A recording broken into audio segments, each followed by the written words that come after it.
screen visible? Visible, sir. Oh, perfect. Perfect. Bhargav sir, I assume you have got permission to record the video? Yeah. Perfect. I have taken permission from him, Okay. madam. Thanks. Yeah. A very good afternoon to everyone. My name is Bhargav HK, Program Lead Bytes. I would like to welcome today's expert, an eminent expert, yes, Shridharamurthy sir, Senior Principal Consultant, ETA, Global Education Center, Infosys Mysuru. I would like to welcome all the participants to Bytes Expert Series. Today's topic is UI Technology Landscape. I would like to introduce today's expert, yes, Umesha sir. Umesha sir is an esteemed software professional with an impressive 2-decade tenure at Infosys, where he currently serves as valued member of the education, training, and assessment team at the Global Education Center in Mysuru.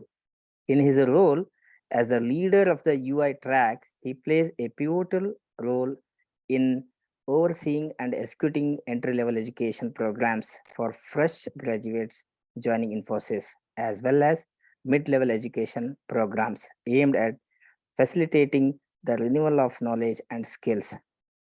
Umesh sir is driven by his passion for writing and has authored 12 books in the Kannada language.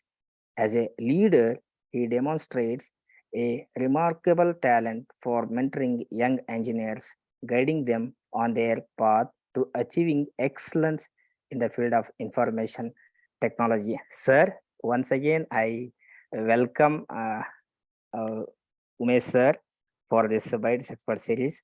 Now I request yes, Umesh Shridharamurthy sir to continue the session. Thank you very much, Bhargava. A very good afternoon to all the participants who are there on the call. A very good afternoon to Madam also. I'm extremely happy to see the young graduates who are getting ready to take the technology to a newer heights. It's always a pleasure interacting with the young minds. Of course, we are all very much interested in the members than the numbers. Members, I mean those who are really interested, those who are really passionate towards learning the technology. My dear friends, today in the next 1 hour, I'll be talking about the complete UI technology landscape. And all of you as a software engineers, any software engineers, the purpose of any software engineer is not to learn some technologies like Java or Angular or React. No. The purpose of any software engineer is to build an enterprise application. That is the final objective. If somebody asks you, what do you want to do after becoming a software engineer, you should be able to tell that I want to build an enterprise application. What do you mean by an enterprise application? Any application which solves the business problem is an enterprise application. For example, long back people used to work in a banking system. They used to have the ledgers and they used to run the bank. There were a lot of issues in the banking applications. What are the issues? Issues may be a slow processing or erroneous processing. So to solve the slow processing and erroneous processing, people have started building the application. And that is known as the enterprise application. Enterprise application means the complexity is very high, the scalability is very high. You have to think of reliability, you have to think of security, you have to think of integration, collaboration, performance. All these things will be part of the enterprise application. And of course, enterprise application will have a front end, will have a back end, and will have a database. Now, our focus here is only to touch upon the web technologies. Web technologies is the front end part of the enterprise application. And that is what we are going to discuss today. What is a web application? How web application works? What is the spectrum of technologies which comes under web application? All these things we are going to discuss slowly, one by one. And as I told you, so the web application is nothing but a spectrum of technologies that requires application development. It is a gamut of technologies, right? So as I told you, any web application or enterprise applications has a combination of technologies. It is not one technology which you are going to learn and then develop an application, of course. So there are different kinds of tech stack. For example, if you want to build the applications using a Java or Java technologies, particularly, you will be learning the Java related technologies. If you are learning mean stack, or if you want to build an application using mean stack and Vern stack, and definitely you will go with the UI front-end technologies. So ultimately, we are going to discuss a gamut of technologies. So typically that comes under the web technologies. Look at the various web applications. Normally, we use a different kinds of web applications. For example, it may be a Twitter or LinkedIn or YouTube. So there are a lot of web applications which are available. And so the characteristics of web application is what we are going to discuss. What is a web application? Why we need a web application? What are the different technologies that comes under web applications? And importantly, various components of web applications. Now, ideally, look at this diagram. Web application should be people should be able to see the web application in different devices. So today I will build an application in a desktop. Tomorrow I want to see the same application in a mobile or in an iPad. So then my application can be seen comfortably in these devices, and that is what we are going to discuss. That is what we call it as a responsive web design, which we are going to discuss down the line, right? Of course, today it is very UI technology landscape is one of the very, very important area in the software development. Most of the people are moving towards the UI technologies for designing and developing a beautiful front end. Now look at this slide. This is the important components of any UI technologies. One is to understand the UI technology. First, you have to understand the web fundamentals, then the web frameworks and the libraries, and overall web development and operations of the entire web applications. What comes under web fundamentals? What is a framework? What is a libraries? What are the difference between frameworks and the libraries? And also how overall DevOps works. And that is what we are going to slowly discussing in the next couple of minutes. Look at this web fundamentals. So initially, if you look at these slides, I'll keep on revisiting these slides. Slowly, you have to figure out what comes under web fundamentals, what comes under frameworks, libraries, and DevOps. A lot of tools, techniques, technologies will come. Slowly try to understand these technologies. Look at this one, web fundamentals, a technology we use to create a user interface of a simple web application. So UI of any application is very, very important. You may be developing a wonderful applications, lot of functionalities, it is working backend perfectly working fine. But if the UI is not good, user is going to reject such applications. You simply imagine just you go there to a ATM shop and you put a ATM counter and you put your card, and if you see all Shakespearean English in that ATM counter, you will be frustrated, right? It should be user friendly. There are a lot of applications in the IT industry. The clients have rejected the application just because the UI is not good. We have a lot of examples. That is why the front end of the application is very, very important. Now look at the web fundamentals. What comes in web fundamentals? So initially, the basic building blocks of web application, and that is what web essentials. The core, the building block,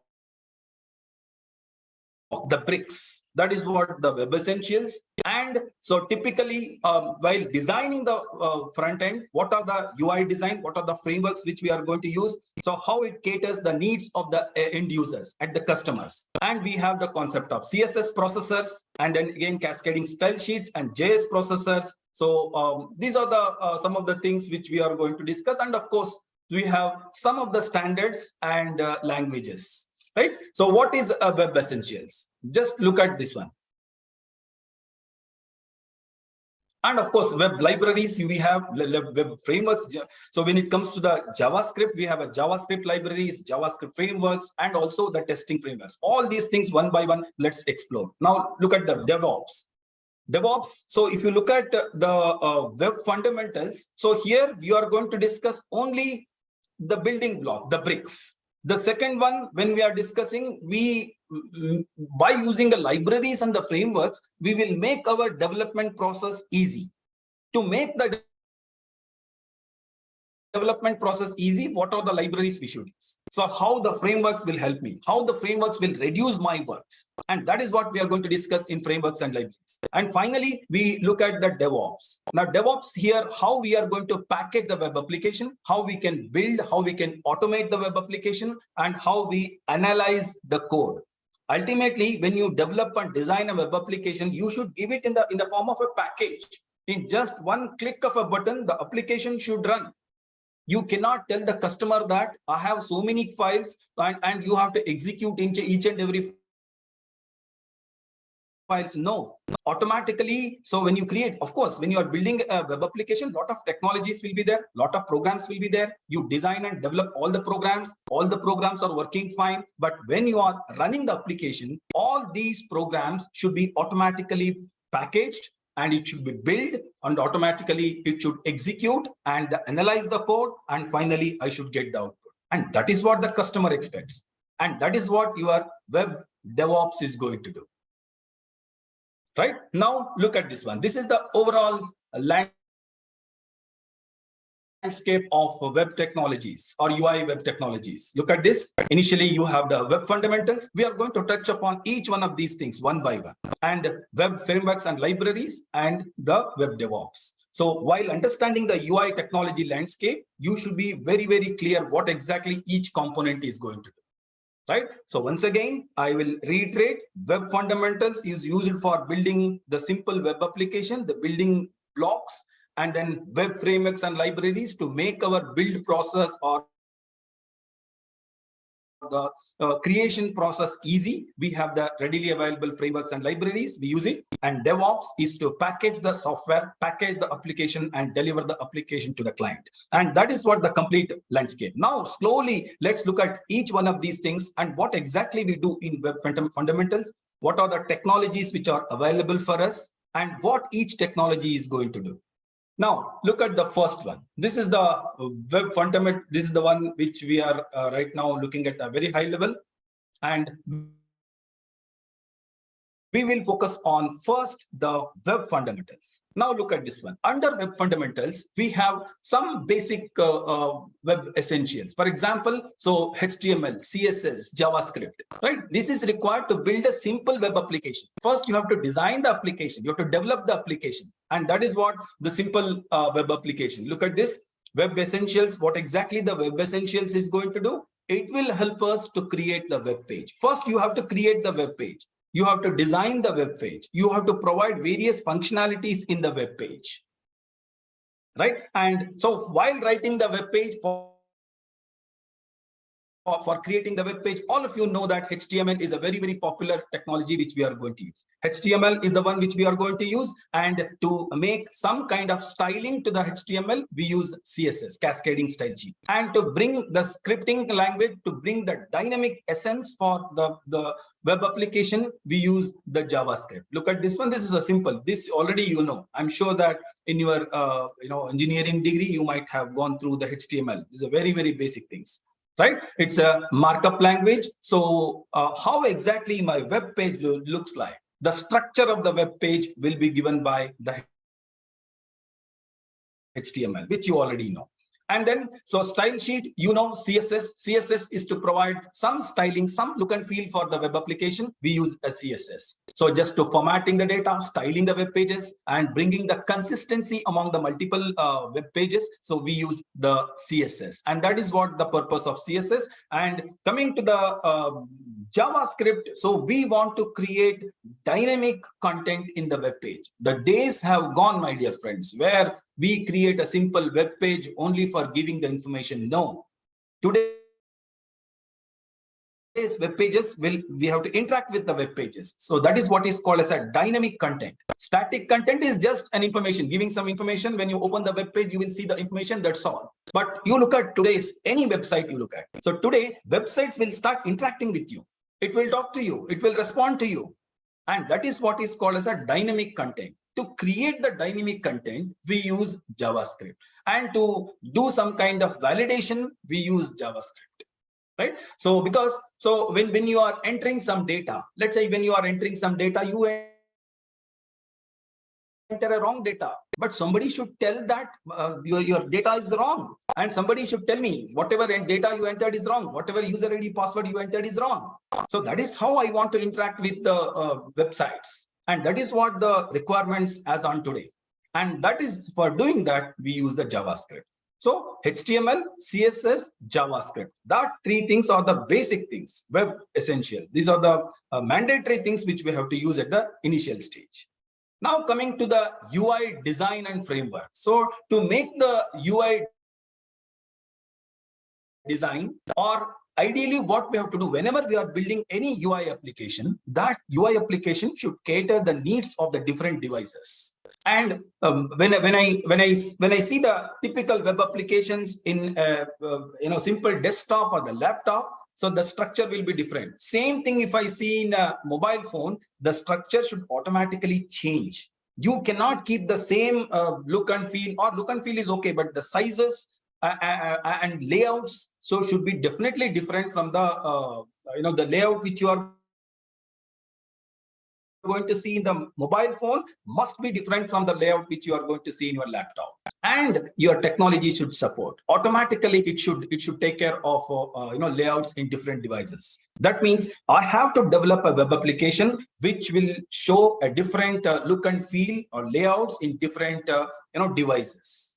So to decide the layouts of a web page, then so we definitely that is the purpose of the UI design. That is where so we have to look at some framework. That is where we have to look at some different way of designing. Some frameworks we have to look at it. Look at the third point. So frameworks are used to quickly design the layout. Look at this one. This is what we call it as a responsive web design. Bootstrap will help us. Foundation will help us. In the responsive web design, look at this one, makes the web page to respond to the user's behavior and environment. You create an image.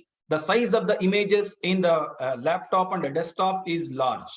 When you see the same image in the in a mobile phone, automatically the size of the image will reduce. The layout will change.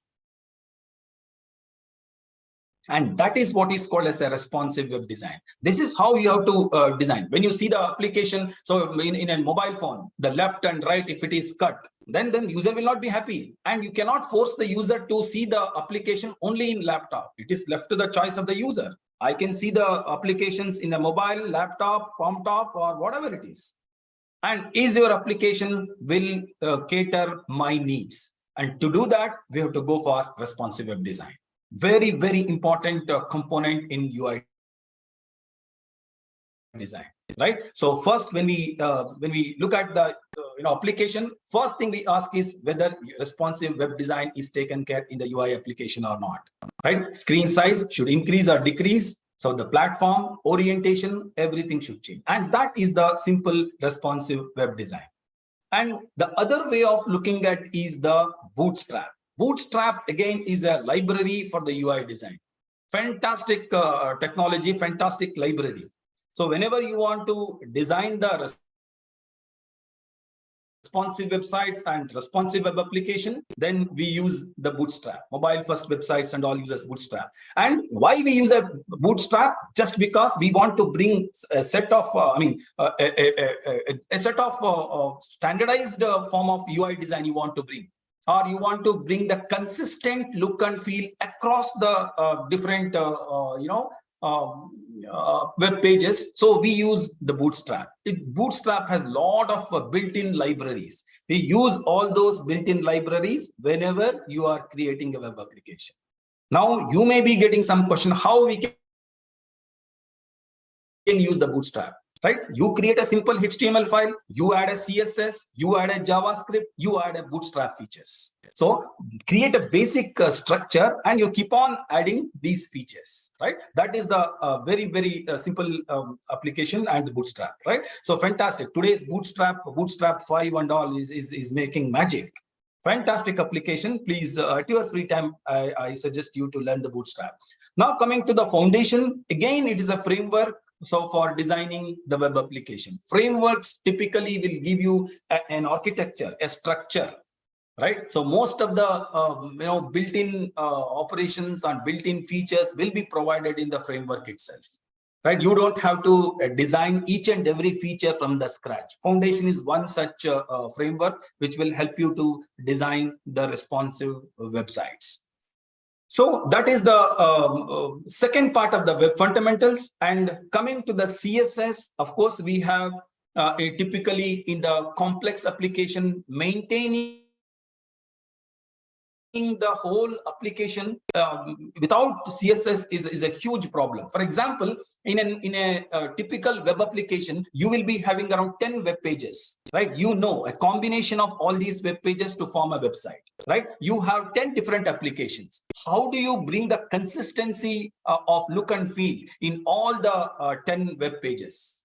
I want the web pages to be exactly the same, maybe a background or a layout or a text, whatever it is. So the location of my images, I want to bring a perfect consistency. You cannot start creating, this consistency for and applying this consistency for every pages without CSS.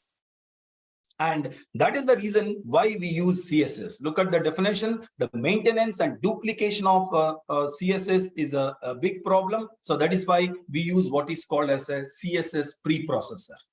Extending the CSS language. Preprocessor. The name itself, it is telling. Automatically it picks up certain CSS characters and it will start applying. So it's preprocessor, you already know. If you're already good at C language, we use hash. Hash, what is a hash? Hash is a preprocessor directives. What do you mean by a preprocessor directives? So when you say hash include stdio.h, that means what? So you are including that as a first line in your simple C language program. That means what you are telling to the processor is, please process, before processing my source code, please go to the mat.h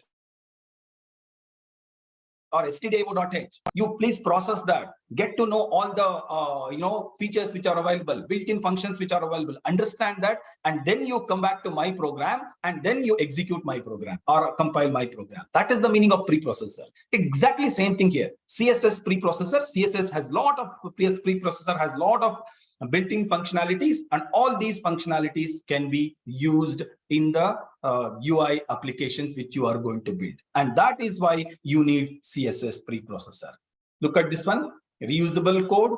It has a lot of reusable code, maintainability, extendable code, increase the productivity and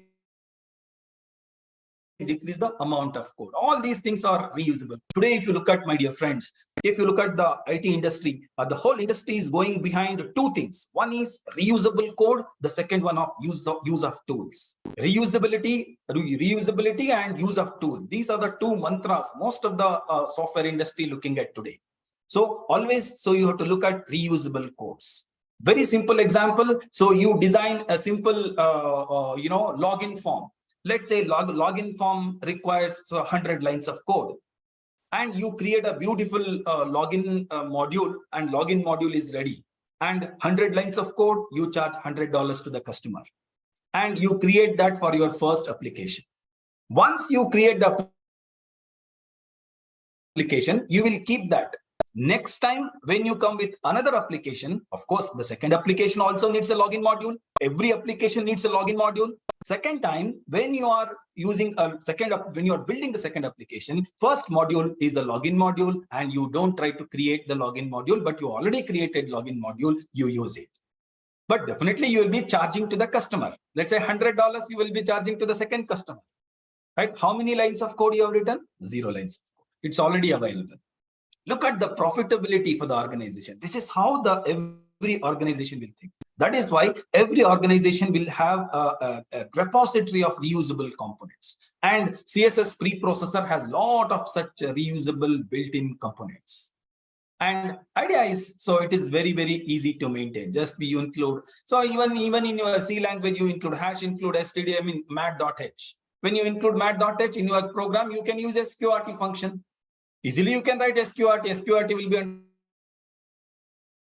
understood. If you don't have mat.h, you cannot use sqrt, right? It says, I don't know what is sqrt, right? That is the beauty of CSS preprocessor. Of course, maintenance, extendability is easy. Productivity, right? Increases the amount, decreases the amount of code. Always it decreases the amount of code. Even in your program, you write around 4 lines of program and you include stdio.h and simple 4 lines of C language program with stdio.h. Now, when you compile the code, look at the number of lines you have compiled. It is showing 300. Actually, you have written 3 lines of code, but number of lines of code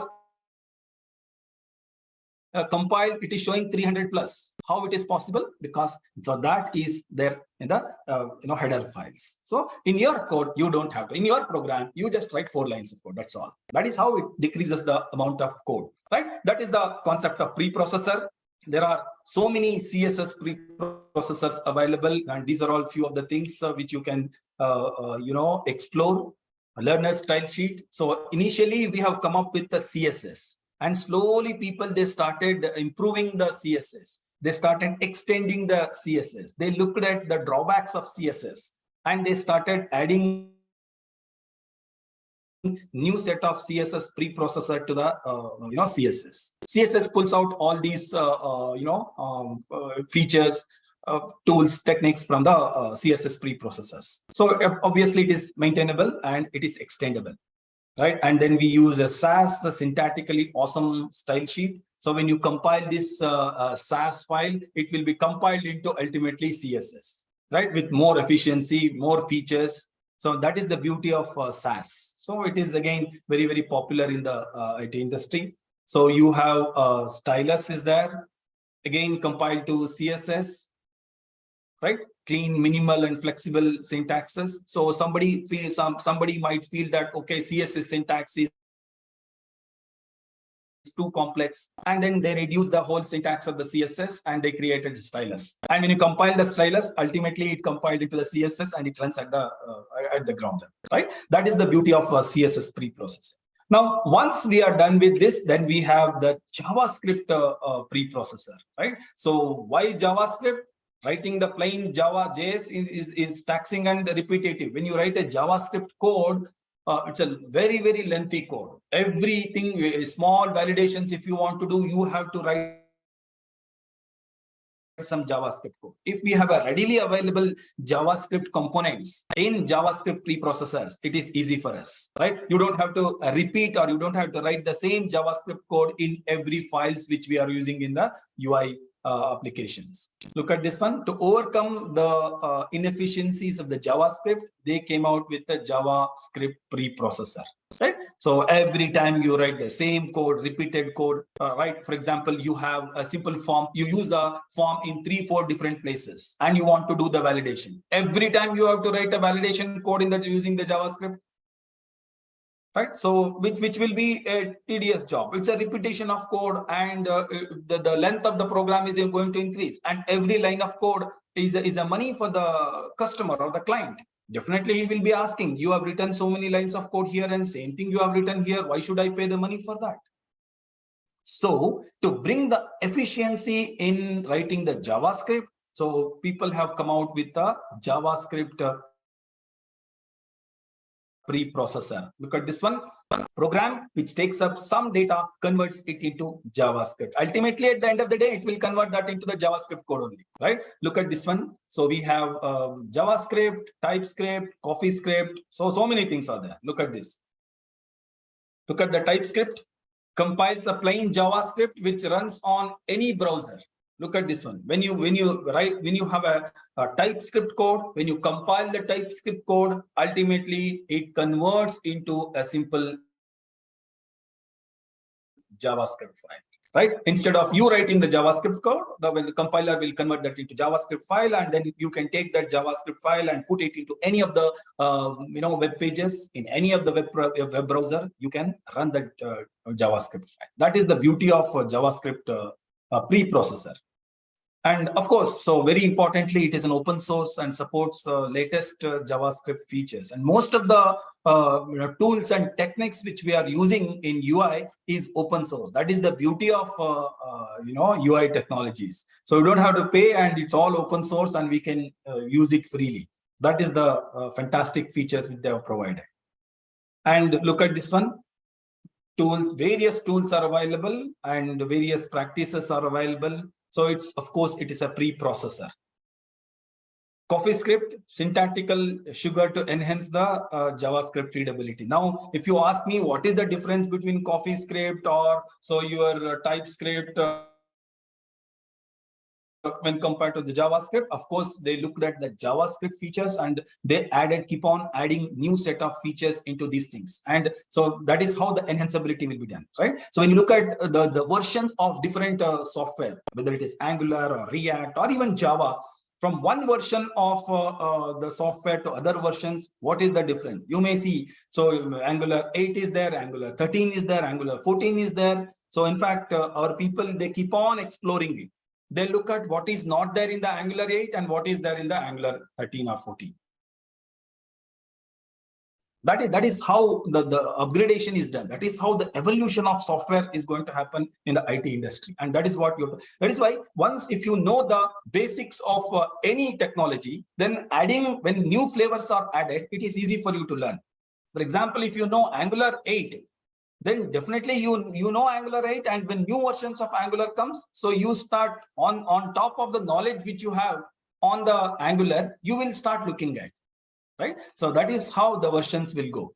Based on that one only, these JS processors have been designed and developed. And look at this one. So when you look at the CoffeeScript, so they brought the complete object-oriented approach, object-based approach into the CoffeeScript preprocessors. So certain object-oriented features may not work in JavaScript, may not work in TypeScript, right? Because it is not fully object-oriented program. If you look at Java, it's a perfect fully object-oriented object-oriented programming language, wherein all features of object-oriented principles is applied. Whereas in JavaScript, there is a limitation, and that limitation is again overcome by the CoffeeScript here, right? So that is how the differences will come, right? So ultimately, look at the end use of the JavaScript processor, easy to write, and the code volume is also less. And then when compared to our JavaScript code, of course, these are all used for saving the development time. And ultimately, whenever you are writing any JavaScript code, there will be some standards, some benchmark should be there, and you have to run that against this benchmark, and that is what we call it as a JavaScript standards. Right? ECMA is an international standard. How you have to write, right? So how you have to write the JavaScript. There are some standard. There are some protocols. So there are some specifications given. Right? So, and whenever you are writing the specifications and when you are writing the JavaScript code, you have to adhere to the standards which are specified in the specifications. Look at this one. So ECMA 262 for creating general purpose scripting language. Any scripting language, how you have to write the scripting language. There are some standards. And so it's always better to follow all these standards. Look at this one. So definitely your scripting language, they are giving a definition of scripting language. So that supports the programs written in a special runtime environment that automates the execution of tasks, right? So your task will be eased by using the scripting languages. So all web browsers, it supports a different environment, web browsers. So that means whenever you are writing a JavaScript code, according to the standards given by the JS standards.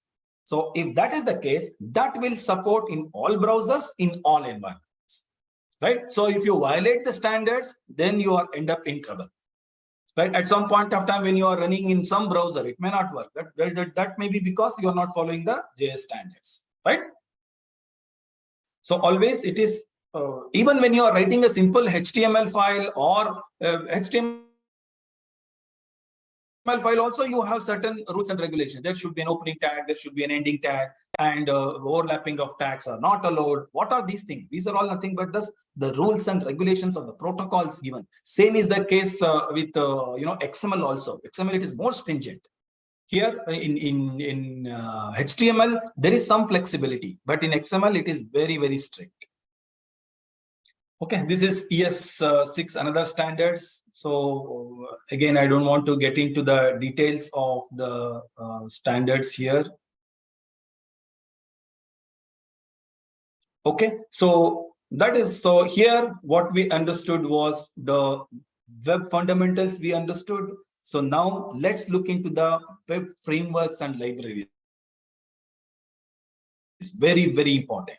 I'll give a pass right now. Any questions till now? Or maybe I will take all the questions at the end of the sessions. Okay, so 3:39. Madam, you have given too less time for me.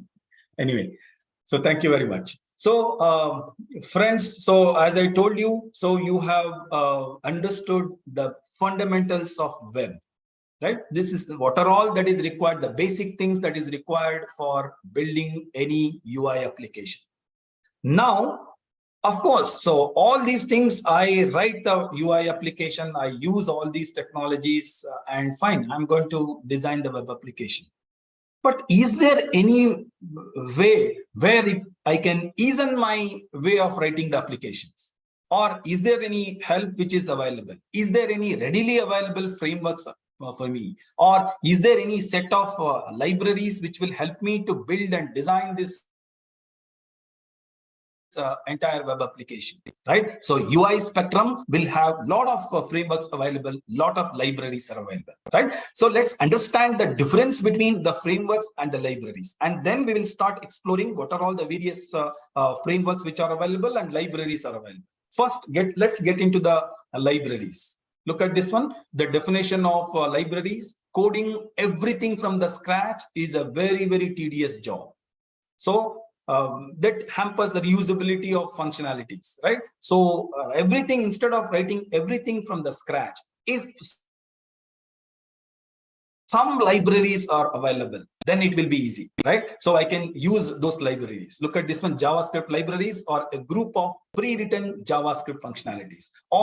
Most of the functionalities are written and it is available. Only you have to plug in that. Right? So very simple example, in your C language program, you are using a program to write a stack, queues, linked list. How many lines of code you used to write? But when you come to the object-oriented world, you have readily available stack. Stack st is equal to new of stacks means you will be getting the stack ready. You don't have to write. The whole stack is readily available. Whole queue is readily available. Right? So, or just in a let's say, UI environment, just to create a button, you have to write around 10 lines of code, 15 lines of code. If the button itself is available as a component, as a functionality, I can directly use it in a tag, right? So that is the advantage of libraries, right? So built-in functionalities, JS libraries, so definitely increase the productivity, correct, right? You can, if you know these are all the libraries which are available, directly I can use those libraries in your application itself, ready to use, right? So that's what I told you. DOM element. DOM stands for document object model, right? DOM element selections will be there. That means you use lot of UI components in your web application. For example, a radio button is a UI component, a text box, list box, or a area box, right? So, and buttons, various types of buttons. These are all the various components which you are going to use while building an application, correct, right? You design a very, very simple web application, you create a form. And in the form, you have to have a text box, list box, everything you should have.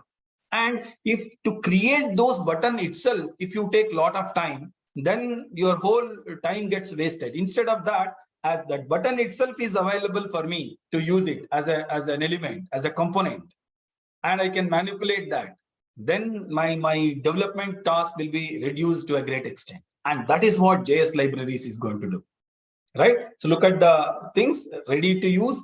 DOM element selection. I clearly tell you DOM element is a set of document object models, right? A document is nothing but the HTML page itself is a document, right? So there you have the various of elements will be there. All these elements will be taken care by the JS libraries.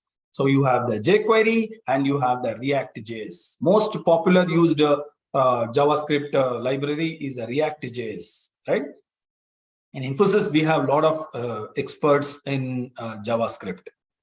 And look at the first jQuery. So easy way to use the JavaScript on your website. Look at this one. It's a platform independent, provides the HTML document manipulation and Ajax call. This is the beauty of the jQuery. A lot of HTML documents, so readily available, and it can be given for manipulation. Right? So you can use it in whatever way you want. You can use the HTML documents or HTML elements, and you can use the Ajax call also, right? So that is the beauty of the jQuery. And similarly, you have the JavaScript library, very, very popular. JavaScript library is used for building a declarative user interface. Declarative user interface is user expects something. User expects something. And exactly in the same way, my code will deliver the deliverables. And that is how the declarative interfaces will work. And React.js will do that. So you give the specification, and React.js will provide a library which will match to your requirements. That is how they thought of React.js. Very, very fantastic application which you can think of. That is, again, developed by the Facebook, open source, and in Infosys, extensively we use React.js. There's a lot of demand for React.js. And my humble request to people who are there on the call, particularly the students, so please go through the React.js, learn React.js in depth along with some Angular thing, right? That is a very, very popular libraries, JavaScript libraries. Of course, ultimately it saves the time and then increases the, you can easily at a very faster pace, you can develop the web application. And that is the JavaScript libraries. Now, when it comes to the JavaScript frameworks, look at the difference. So, the frameworks will give you the architecture itself. JavaScript libraries will give you some built-in components to you, whereas JavaScript frameworks will help you to build the entire application by giving various architecture, right? Various frameworks, various features, all readily available built-in features will be provided to you, right? And that is the beauty. Right? Look at, that's what I told you, provides an architecture or the framework architecture to build your web application, how your web application should look like. Right? So initially you design the JS framework will provide you the complete structure of the application. Only thing is you have to fill the flesh and blood for the application. Just imagine, instead of you designing the application right from the scratch, if the entire architecture is available to you and if it is handed over to you, then it is easy. So you can just start pushing whatever required things into the architecture, and then you can build the application on top of that architecture, on top of that framework, right? So that way the efficiency in building the application will increase, right? So this is a fantastic way to organize your UI development. And it may be a look and feel and the features, everything it is going to provide. There are very, very popular framework, JS frameworks. Angular is a framework, very fantastic. Vue.js is there, Polymer.js is there. Angular is a very, very popular. And of course, in most of the applications which we are designing, we are using the Angular. A lot of Angular experts are there in Infosys, right? So fantastic structure, and all whenever you are creating an application, it's all completely dynamic, right? So continuously you can start interacting with the clients. That is what the Angular framework provides, a structure for dynamic web application, right? So and definitely it reduces the amount of code that you would have to write. Okay, so that is another important advantages of Angular. right? So open source, again, easily available, open source, TypeScript based, and you don't have to worry about how the conversion will happen. JS conversion automatically, TypeScript, it is available, and it is developed by the Angular team in Google. So, and very quickly, the Angular versions is keep on changing, 8 to 9, 11, 12, 14. Angular 14 is already market, and that is also getting expired. Right, so that shows the popularity of the Angular course. And you have the Vue.js also. Typically, this Vue.js is a component-based framework for both mobile and desktop applications. You have a lot of readily available components. You can use those components. And similarly, you have the Polymer.js. Now, the question is, which one I want to use? Do I have to go for the Angular.js, or do I have to go for the Vue.js or Polymer.js? It depends on the requirements in the project. But definitely, it is always good to know one particular JS framework. When you go outside, and you should be able to tell, I know Angular.js. Once you know Angular.js, so if the people ask you to scale up in Vue.js or Polymer.js, it is easy for you. Easily you can scale it up. Right, so that is the few very popular JavaScript frameworks available to you, right? And once, so if you use libraries, again, it is a choice between using libraries or the frameworks. If you want to go with libraries, go with React, and if you want to use the frameworks, if you are comfortable with the frameworks, go with the Angular approach. Now, normally people will come and ask me, right? So what to take, whether I shall take Angular or React, which one I shall choose, right? I normally say, if you are interested in libraries, and if you want to explore the different components which are available, then go with the libraries. Or if you want readily available frameworks, then you can go with the frameworks and go with Angular or React or something like that. That is what normally we say. And based on that one, we develop a mean stack or the MERN stack. Right. So normally, whenever you are going with mean stack, so now when you are developing the whole applications, first you will learn the MongoDB, and then you go with the Express.js, and then you go with the Angular, and then Node.js. This is the mean stack application which you can select. Or if you want to go with a MERN stack, definitely you can go with a MERN stack also. For example, with the MongoDB first, Express, and then React, right? And then Node.js. So that means, so either you can go with a mean stack approach or MERN stack approach, right? I'm talking about the technology stack, right? When you are, if you say that I'm a UI developer, and how you are going to choose the technologies, then you have to first decide whether you want to go with the mean stack or the MERN stack. Mean stack with the libraries, and MERN stack with the libraries, and the mean stack with the frameworks, right? And that is how any UI developer should think, right? So you should be good at basics of building blocks with all basic technologies, and then so you will be going ahead with the help of the libraries and the frameworks. You have to take the help of libraries and the frameworks, and finally you go, once your application is ready, then the whole testing should start. And that is what the last part, the testing of the application, JS testing framework. And days have gone where people used to do the completely manual testing and all. Now those things have gone. Now we are fully into automated testing. A lot of automated testing tools are available. You can use those tools. Yeah. Now let's explore the different tools. Now look at this one. Testing a new features or the debugging a previous issue. That is very important. Ultimately, if I ask you the question, who will be testing your code? There is no other person to test your code. You have to test your code. Unit testing is to be done by the programmer who will write the code, right? You have to do the unit testing. To do the testing, so you have to have a good testing environment, testing tools, right? So because ultimately you have to test the entire application. Right. So either there are two, it's not an option, it's a mandatory things. One is the all individual modules you have to do the testing, and the integration you have to do the testing, end-to-end testing you have to do. Right. So for doing these things, definitely you need some testing tools. So if you have a testing tools, it is easy for testing the environment, testing the applications. All these things will be easy, right? Look at this one. It helps to create and run the unit test cases, and then you can do the end-to-end testing. Look at this one. These are the things you have to do: unit testing, integration testing, and then the functional testing. Every lines of code which you have written, you have to test it. Unit testing, right? If you don't do the testing, and then if you don't do it properly, then it goes to the next level, next level, and when you submit the whole code to the customer is very, very intelligent nowadays. So he will not use the code as it is. Whatever you have written, they will not use it as it is. They also have a sophisticated testing tools. They will run your code through the testing tools, and in that testing, the bugs will be identified.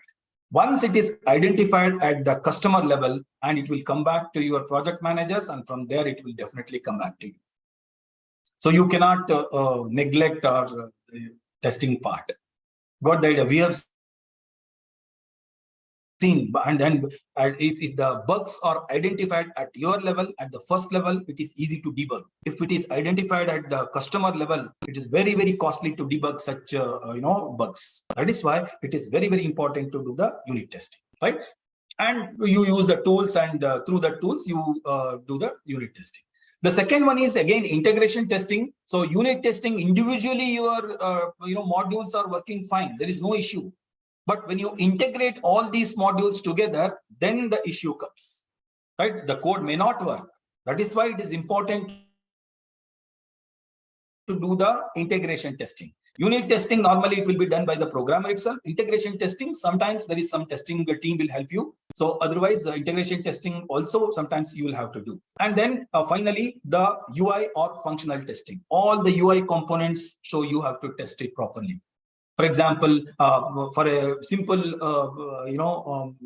button or some simple, text box, whether all kinds of data is it taking, positive, negative, X, Y, Z, all data is taking on you to test it, right? Sometimes, our trainees used to come and they tell us, we have created a module which is having around 500 or 900 lines of code module we have written, sir. Then if I ask how many test cases you have written, they say I have written 8 test cases, 10 test cases. Array, you have written almost around 1000 lines of code, and you are writing only 10 test cases. That means you have not tested your code properly. I expect minimum 100 to 120 test cases.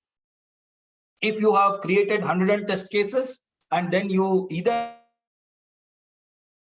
you run it manually or you run it automatically, use the tools, then only so I can say your module will be tested in a robust manner, right? So why I'm telling this, because testing in your UI application is very, very important. Now, so look at this one: testing structure, assertion functions. Assertion functions will give you all different cases, right? Positive, negative cases, what happens if you do this, what happens if we do that, all that combinations you are going to look at it. And then you can generate the test cases, display and watch the test results. So all these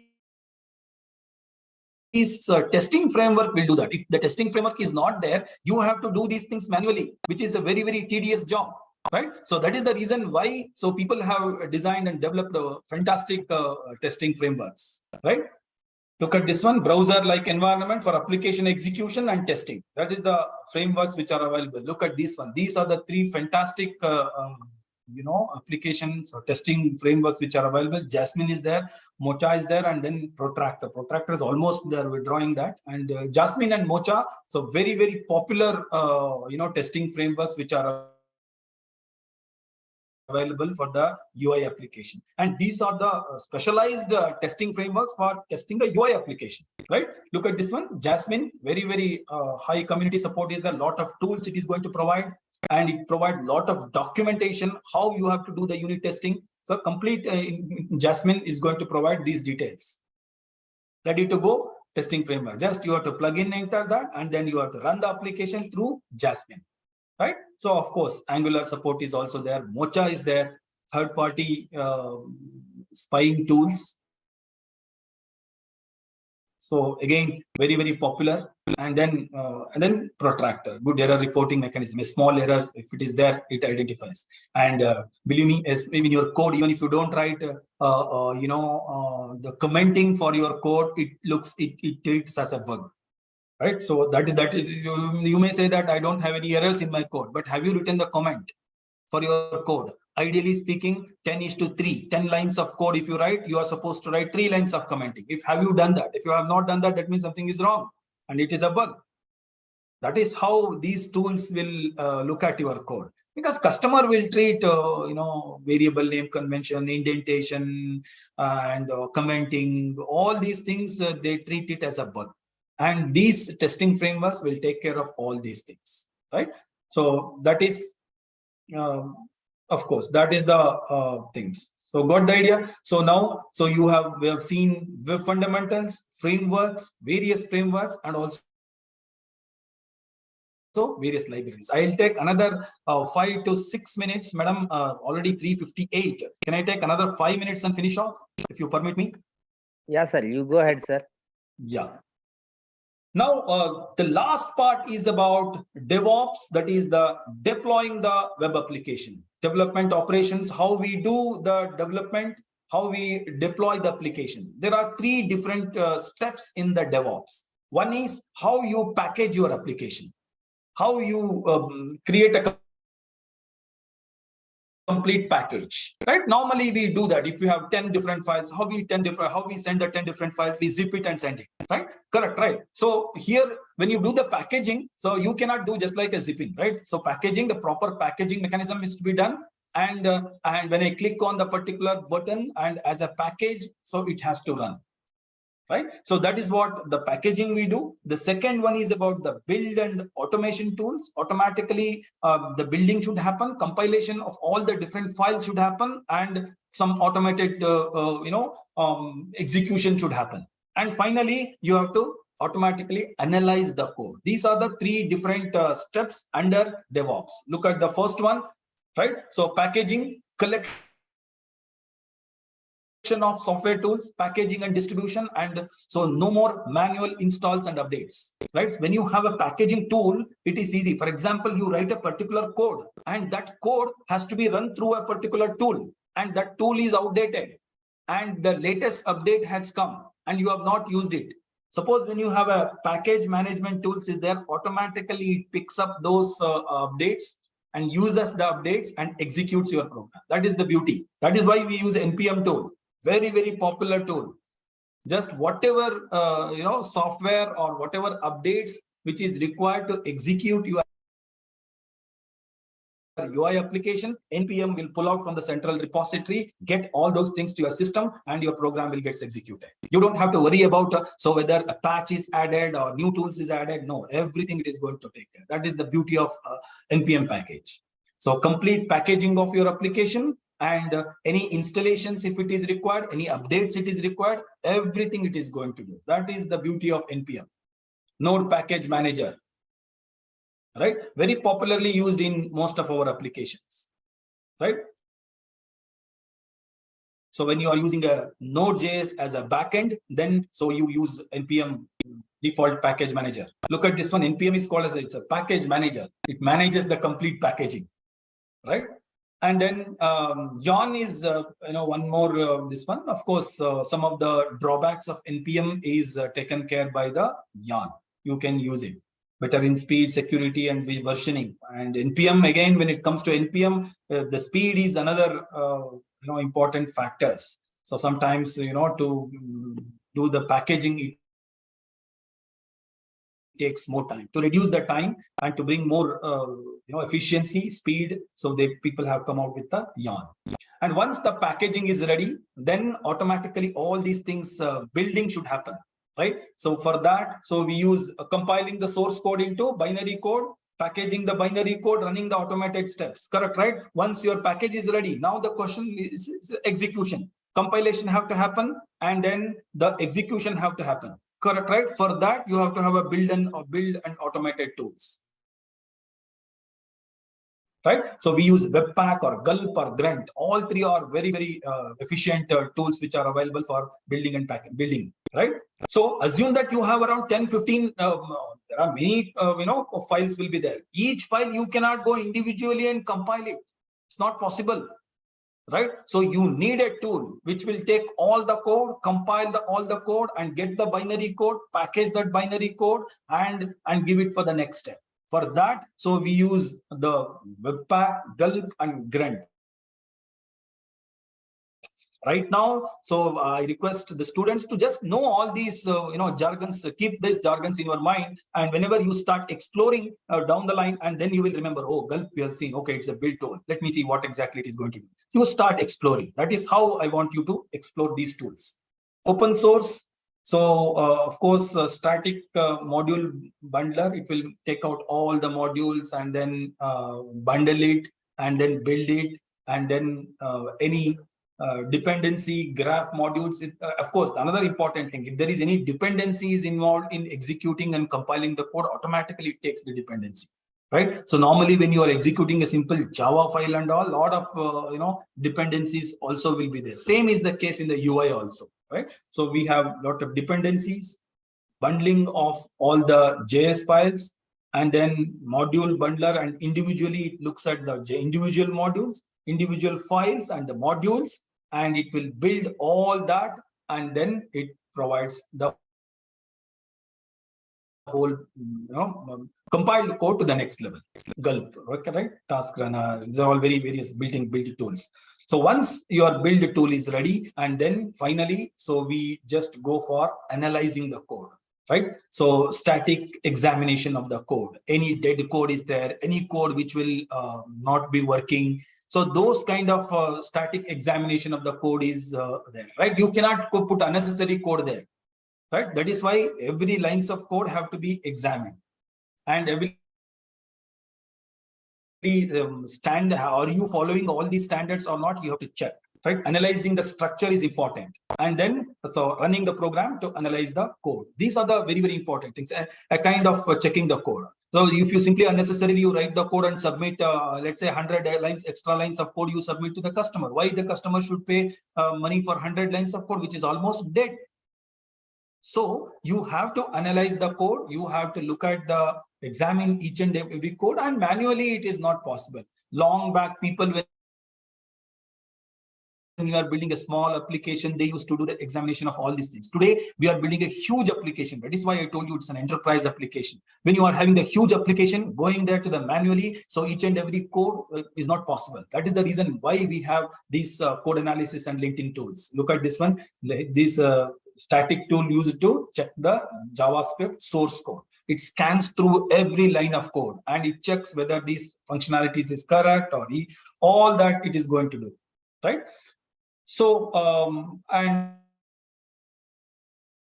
of course, if you look at ES6 standards, these code will understand. That means this is the standards which we are following, and even the code analysis tools also are confined to these standards, right? So that is what it identifies. So these are all various linting tools. Of course, we can use all these linting tools to analyze the code. Once it is ready, then your code is ready, and completely deployable code is ready. And then as a packaging is done, complete package, you can hand it over to the customer. This is how the complete UI applications or the web applications will be built. So to summarize, you have the fundamentals. Using these fundamentals, you create the application. And if you want to enhance the application standard, you go with the frameworks and libraries. Once you're by using the libraries, and when you refine your code, once the code is ready, then you go for a deployment, right? So automatic deployment you are going to do, and checking the code, right? All these packaging, everything will be done in the third phase. Once it is done, the code will be given to the customer. The customer also will run through all these things. When you have done efficiently, effectively, all these things, if you have done, then the number of errors, the mistakes, or the bugs which is identified at the customer level will be very, very low. Then, so your code will pass through, and the customer will be happy, and then finally you will be getting a handful of money for your projects. That is how the organizations will make money. So with this, my dear friends, I will stop at this point. I have taken almost 7 minutes extra, and absolutely, I'm happy going through it. So please, anyhow, this session is recorded. Please go through it down the line, and any help required, we will be there to help. So with this, I will stop at this point. Madam, over to you. Thank you, sir. Neelam has posted one question in chat window, sir. Please go through. Okay.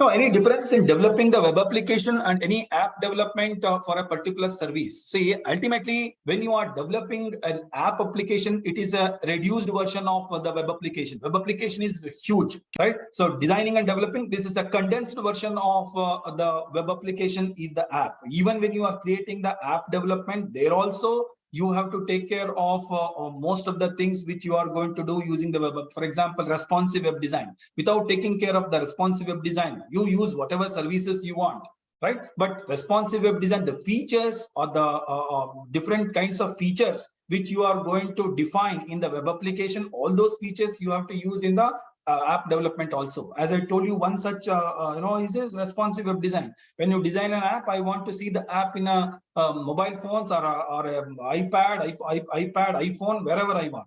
So is your app is catering the needs of these things or not? For that, you have to follow the web standards, whatever standards which we have defined. Okay, so that is Neelam. Are you clear? Okay.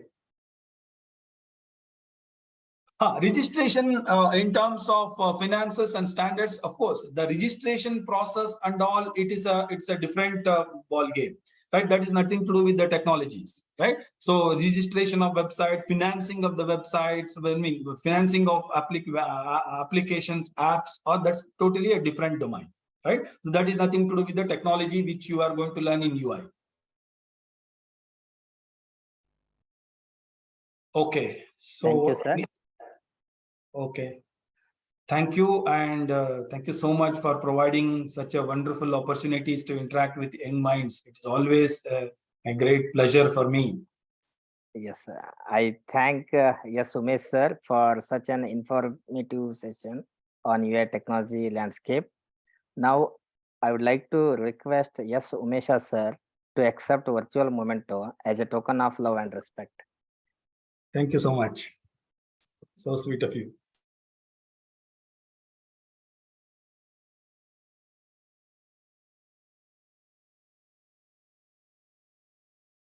Thank you very much, sir.